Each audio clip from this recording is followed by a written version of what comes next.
Hi, my name's Phil. I like talking about politics, and in this video, as it goes crazy again, I'd like to consider this time the, seeming collapse of the DUP's fantasy position as they've lost a second leader in the space of a few weeks with Edwin Poots' resignation. I'd especially like to consider the ramifications for Brexit in Northern Ireland. But first, if you'd like to be notified of daily news and politics, please subscribe to the channel and click the bell notification icon. So really quickly, for those a bit out of the loop, the DUP are what you would call fundamentalist extremists, I think it's fair to say, and somehow ended up being the main unionist party in Northern Ireland in both Stormont and Westminster. But they are complete fantasies, utter fantasies. They supported Brexit because in their minds, they thought it would create a hard border between Northern Ireland and the Republic of Ireland. They, I guess, understood enough about customs arrangements that would mean, well, we're going to need a customs border then, aren't we? Oh, they'll have to put that between Northern Ireland and the Republic of Ireland. Not at all swayed by the arguments about, well, no, because we need to preserve the Good Friday Agreement, well, because they didn't support that either. Then they were sold completely down the river in 2019 when Boris Johnson negotiated the Northern Ireland Protocol. It was all very well him convincing the gammons that it would mean no barriers at all between Britain and Northern Ireland. But the DUP may be fantasists, but they can also read. They knew very well what this meant and then swung into opposing Brexit, or at least that form of Brexit. Far too late though. They'd been played by Johnson. Now Brexit is here. And the party just cannot deal with it. They can't support the Northern Ireland Protocol, obviously, because they can't support trade barriers or any form of barriers between Britain and Northern Ireland, especially ones that don't exist between Northern Ireland and the Republic of Ireland. But they also can't swing to attacking Brexit. You know, the most sensible thing that they could do from a practical point of view would be to argue for rejoining the customs union and single market. But they cannot bring themselves to do that because apparently the EU is some grand Catholic conspiracy or something. I don't know. But I also don't think it's worth thinking too deeply about a party who would elect as their leader someone who thinks the earth is 6,000 years old. Their previous leader, Arlene Foster, who it now turns out was a beacon of enlightenment. She was ousted because she was seen as too soft. Foster, not hardline enough. So then we get Poots. Now he's been ousted as well. Reason? Apparently he isn't hardline enough. I mean, I don't want to talk too much about this aspect based on just a few accounts. But thanks to viewers in Northern Ireland who do feed me a steady diet of what seems to be going on the ground. But I gather Edwin Poots has been removed because he wasn't taking a strong enough line against Republicans. In practical terms, Poots agreed to honour the promise to support the Irish Language Act. Now, I cannot say this enough. The DUP are complete fantasies. I may have mentioned that once or twice. I said they can read, but I don't think they have the word compromise in their vocabulary. And sure, a lot of people don't like compromising. Of course not. If you had absolute power to do anything, you would think, well, I know what the best thing to do. A lot of people have that confidence that they think they know what is best. And if you don't have to compromise, why would you? But, you know, and they have this need to behave as if they have this immense power in a particular situation. But the DUP are incredibly weak right now. The main power they have is in Stormont, which they are basically preventing from even functioning again. They cannot just sit it out until the elections next year for two reasons. One, they are very likely to lose out badly in those elections. Then their power's gone completely.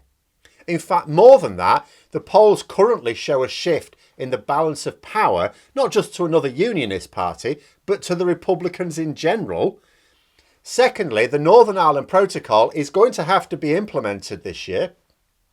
Yes, there'll still be bits messing about because we can't actually physically implement it this year. We're too far behind.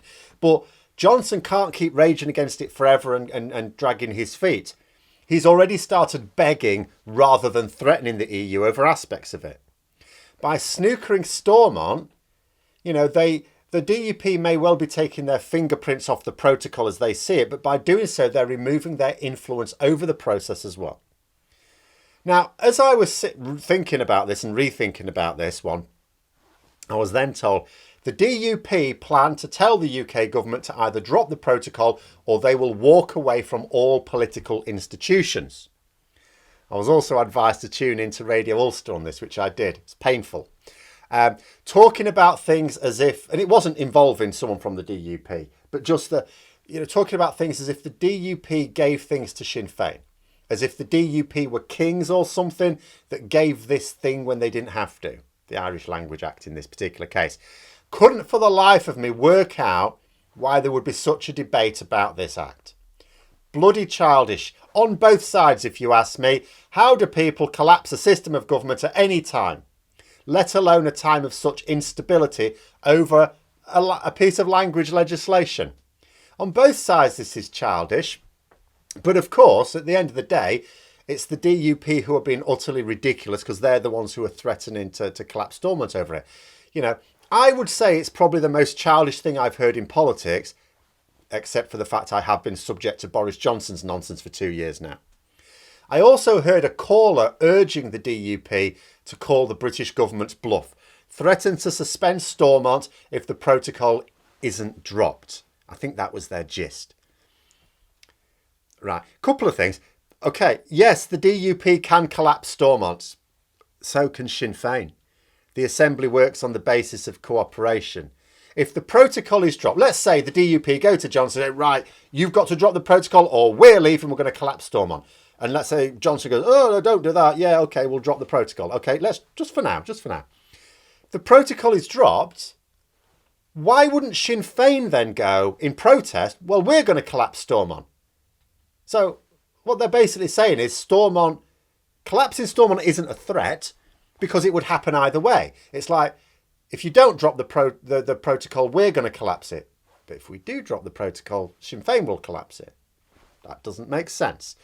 Secondly, if Stormont is collapsed, the DUP will be just running down the clock until next year's elections, which are projected to be disastrous for them.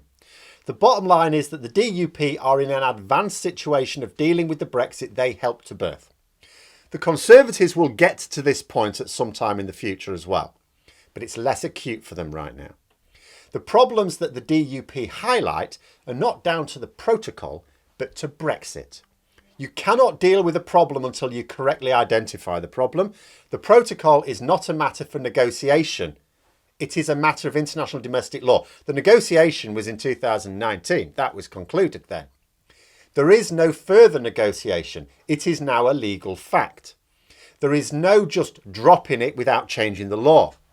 And Johnson will not be permitted to change the law in this way. He's not going to be permitted to change international law because the EU won't have it. He's not going to be permitted to change the law in this country because the Lords won't have it. But the DUP don't seem to be interested in reality. They ousted Foster because she didn't get them exactly what they wanted on every issue without compromise. They've now done the same to Poots. They will presumably do the same to whomever succeeds him.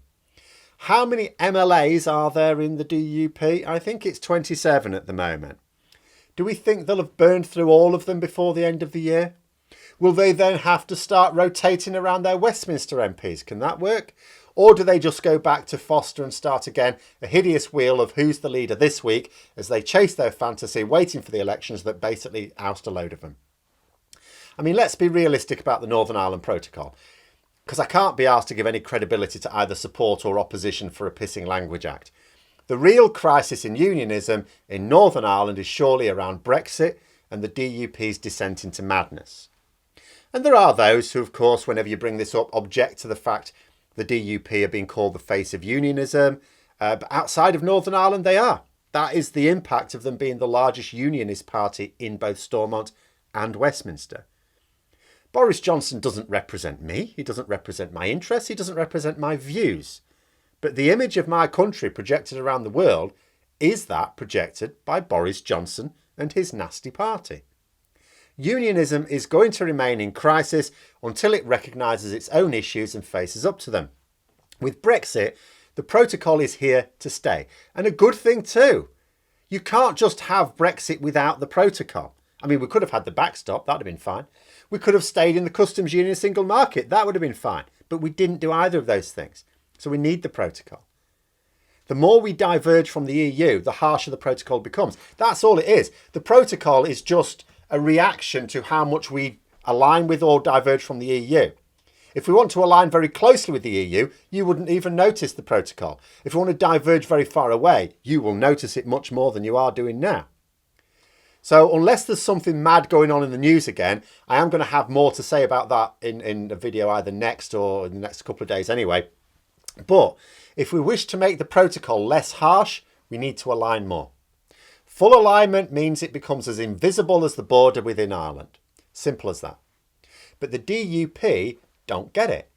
So I really don't see how they think getting another leader is going to make anything different. Because at the end of the day, it wasn't that Arlene Foster was completely out of kilter. And it wasn't that Edwin Poots was completely out of kilter with the party. They just had to face up to some realities. And so will the next one.